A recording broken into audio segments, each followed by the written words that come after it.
Wait, New Year's? That means New Year's Eve? Social and peer pressure, anxiety. What am I doing on New Year's Eve? I'm working on New Year's Eve? That's not happening. Executive decision, I'm off. Long drive, I'm off. See you, adios.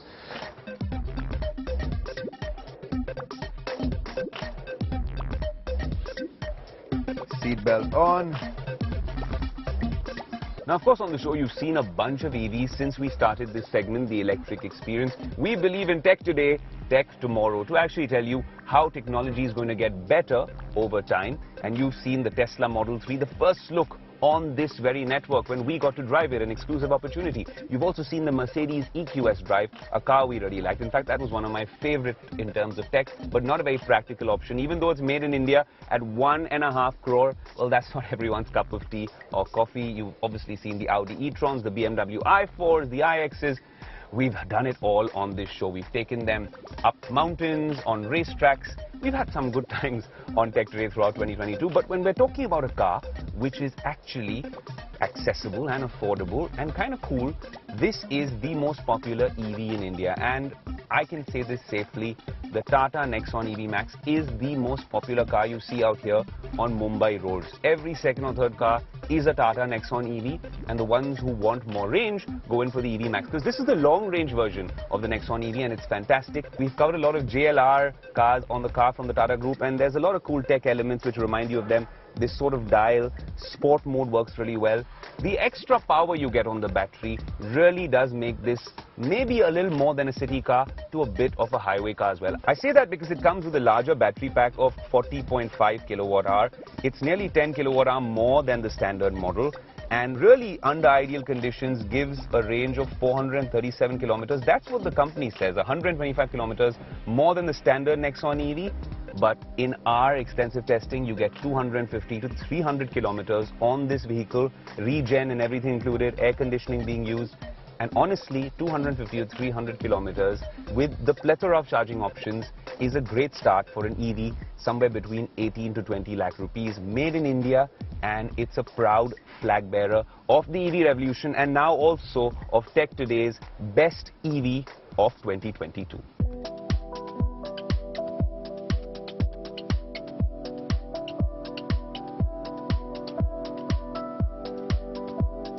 Okay, seatbelt on, no range anxiety because we have a long-range EV, and I've already told you all about the best EV of 2022, which was the Tata Nexon EV.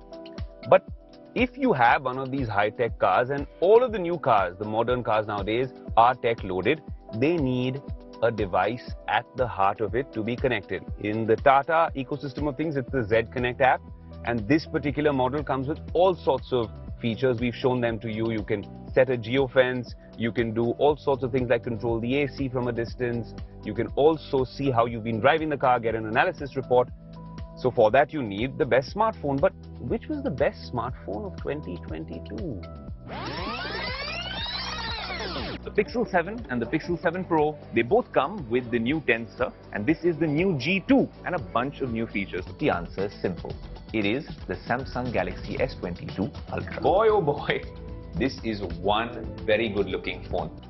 This is a very difficult one, and I want to tell you what our daily drivers are on the show. We're kind of divided. If you're an Apple fanboy, then we have a winner for you, and if you're in the Android ecosystem of things, then we have a candidate as well. So from the Apple ecosystem, let's do this quickly. It happens to be what we use on a daily basis, the iPhone 14 Pro Max. Fantastic camera, brilliant video. We shoot a lot of the show on this very phone. iPhone video is perhaps the best out there. Yes, Google Pixel and Pixel Pro did come to India finally in 2022, but honestly, as an overall premium experience, it's a little lacking compared to what this particular Bionic chipset can do on this device. It's a lot more expensive. The Pixel camera and night mode deserves a special mention. Perhaps the best night mode camera and the best still camera out there, based on their computational algorithm, how they use AI to make your photos a lot better. But pure video with action mode, we tested that on the 14 Pro Max. Boy, oh boy, this is a creator, a vlogger, a journalist's go-to device. So that's out of the way, the 14 Pro Max or the 14 Pro, depending on the size that you like. We love the deep purple color. That's the winner of the best iPhone in terms of what we've been using. And then the Android lineup wasn't so easy. Like I said, the Pixel was there, the Samsung S22 Ultra, so many devices that we've seen on the show. Some of these Chinese manufacturers with claims of the best battery life, the best camera, maximum megapixels, but the ultimate workhorse, if you were not entrenched or immersed in the Apple ecosystem, happens to be the Samsung Galaxy Fold. Honestly, this is a device which we've used so much whilst we've been traveling. And when you're using the Samsung Galaxy Fold 4, and I'm not talking about the Flip 4, only the Fold 4, then you do not need to even use an iPad mini. That's how good this is. Pair it with a Samsung Pen and you can do all sorts of things that you want to do on a tablet. If you're investing in a phone and a tablet with flagship specs, really good looking and a conversation starter, the best value for money phone from the Android world comes from the Samsung stable, and Tech Today says it's the Samsung Galaxy Fold 4. Okay, phone connected to this particular EV. Range looks okay. All set to go for a drive now. Oh, wait. Where's my watch?